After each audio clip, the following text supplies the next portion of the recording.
Bonjour, ou plutôt bonsoir à tous et à toutes, puisqu'il est assez tard, plus de 21 heures. J'étais un peu énervé ce soir et je voulais faire une vidéo sur un thème particulier, aborder quelque chose de très particulier, enfin, si on peut dire, mais je ne le ferai pas, j'ai juste déposé plainte en ligne, oui, une nouvelle fois. Et je serai reçu, je pense, à la gendarmerie samedi. Donc c'est encore une autre affaire. Ce n'est pas la même que l'affaire précédente dont je vous avais déjà parlé. Mais je ne vais pas parler de tout cela pour éviter d'ébruiter le problème et pour éviter de gêner en quelque sorte les forces de police et de gendarmerie. Bien, alors je voulais traiter du fait que nous, victimes de manipulateurs pervers, nous sommes finalement trop gentils et que très vite, finalement, il y a énormément d'indices qui nous sont donnés. Et je ne vais pas les passer tous en revue, je vais seulement en citer quelques-uns. Enfin, je vais parler d'un cas particulier. Ce sont des remarques qui auraient dû m'alerter et me faire penser que ces personnes n'étaient pas des gens ni bien futés, ni très honnêtes. Alors, c'était en fait des flagorneurs, on appelle ça des flagorneurs, mais de bas étage. Je vais vous citer un peu les phrases qu'ils ont prononcées, soit en ma présence, soit à un moment où je n'étais pas forcément là, mais paroles qui m'ont été rapportées et qui m'ont quand même bien fait rire après coup. Sur le moment, ça m'a laissé perplexe. Alors, vous savez que j'ai été confronté à des personnes qui, si j'avais été moins indulgent et un peu plus réaliste, je les aurais immédiatement tenus à distance très tôt. Je vous donne des exemples. Alors, une personne que je ne citerai pas, évidemment, hein, que je ne situerai pas non plus dans le temps, je ne dirai pas si c'est un homme ou une femme, qui a dit la chose suivante. Hein, je ne vous parle pas non plus du contexte, il a dit ça d'une façon un petit peu emphatique. Tu es la mère de cette... je ne dis pas l'endroit. Pour nous, tu es une mère. Voilà ce qu'il nous a dit. Un autre personnage, je ne dis pas si c'est un homme, je ne dis pas si c'est une femme, je ne dis pas dans quel contexte. Cet endroit, c'est ma deuxième famille. Et puis, évidemment, les larmes étaient proches des paupières, hein, évidemment. Et j'ai eu aussi, enfin, je cite un troisième exemple, un texte qui vantait les mérites d'un conjoint ou d'une conjointe. Alors, c'était présenté comme un petit poème. Alors, moi, ça m'avait défavorablement impressionné. Voilà. Mais j'étais embarrassé par rapport à ce texte qui était gentil, mais que je trouvais très creux. Alors, je l'ai soumis à deux personnes qui sont assez lucides. L'une est parfois très indulgente. Les deux sont honnêtes, indulgents, gentils finalement, mais ils me disent la vérité. Hein. Quand un de mes livres est mauvais, ils me le disent. Hein. Voilà. Enfin, ils me le disent avec tact, évidemment, mais je comprends. Et l'un m'a dit, mais ce qui est écrit, ça ne veut rien dire. Ce sont des effets de manche, comme les avocats, et d'après ce que j'avais entendu de sa part, ce n'étaient pas de bons effets de manche.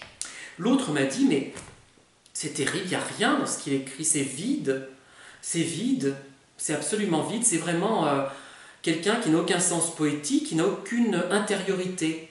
Voilà. Et toutes ces phrases-là, tous ces trois cas que j'ai cités, c'était prononcé donc par des pervers narcissiques, hein, des personnes que je soupçonnais d'être manipulatrices. Hein.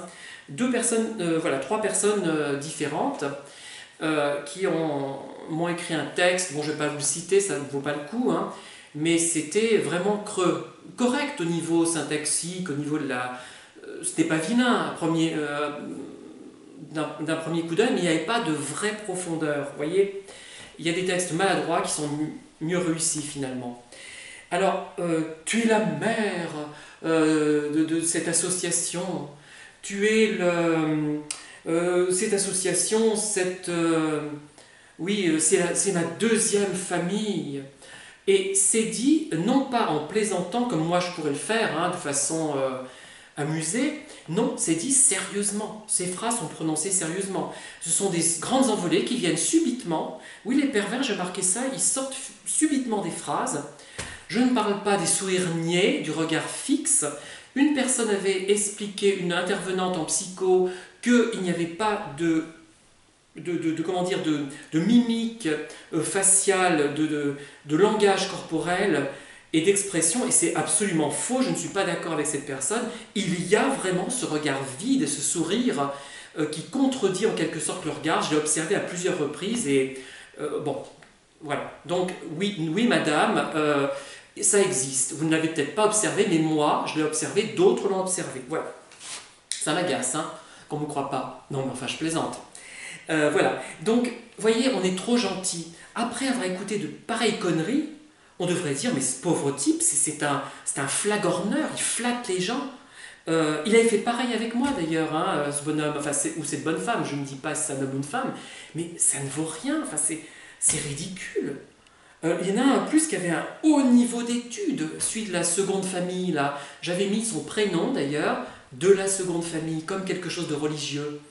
Et moi je me dis, mais j'ai envie de dire, tiens, je vais intituler cette vidéo Conseil donné à un pervers narcissique. Je vais leur dire, mais réfléchissez, moi je ne suis pas un crétin complet. Si vous vous adressez à des gens qui sont complètement idiots au point de vous croire, l'histoire de la deuxième famille, l'histoire de la mère, d'ailleurs ça fait très homo ce truc-là, hein, homo caricatural hein, même. L'histoire de la mère, fascinée par sa mère. On est dans la caricature homophobe finalement, hein, là. Non mais vous vous rendez pas compte que vous nous prenez vraiment pour des imbéciles? Essayez d'être un peu intelligent et de nous flatter intelligemment. Parce que là, moi si on me dit je suis le père de quoi, je sais pas, de père de quoi? Le père de...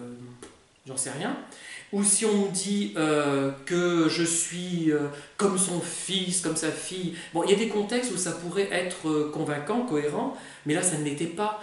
Et donc, je donne ce conseil à nos pervers. Hein. J'en donnerai d'autres, des conseils, parce que ça me semble tellement révoltant d'être sous-estimé intellectuellement à ce point. Parce que les gens qui ont entendu ça, je ne suis pas seul à avoir entendu, hein, ils ont ricané, ils ont été choqués même qu'on les prenne à ce point pour des imbéciles, à ce point pour des crétins, dans le sens populaire du terme, hein, pas dans le sens psychologique. C'est vraiment grave. Hein. Donc respectez-nous au moins et flattez-nous de façon intelligente, qu'on y croit. Et moi je suis tellement, on est tellement gentil finalement qu'on se dit bon c'est un pauvre type, une pauvre bonne femme, elle est tellement bête qu'on va l'aimer quand même, voyez? C'est ça, hein. Ils jouent peut-être là-dessus sur leur bêtise, sur leur manque d'imagination, sur leur sourire vide, leur regard bête. Enfin c'est essayer d'avoir l'air moins bête, enfin. Voilà, donc c'est une vidéo qui ne révolutionnera pas le monde de la perversion narcissique, mais ça m'a un peu calmé après la plainte en ligne que j'ai déposée ce soir et dont je vous reparlerai. Mais moi je ne capitule pas, je crois en la justice, en la police, et voilà. Je vous remercie de m'avoir écouté, je ferai des vidéos plus consistantes, parce que là je vais encore perdre, je sens, au moins une dizaine d'auditeurs, hein, au moins. Et oui. À bientôt, au revoir, bonne soirée.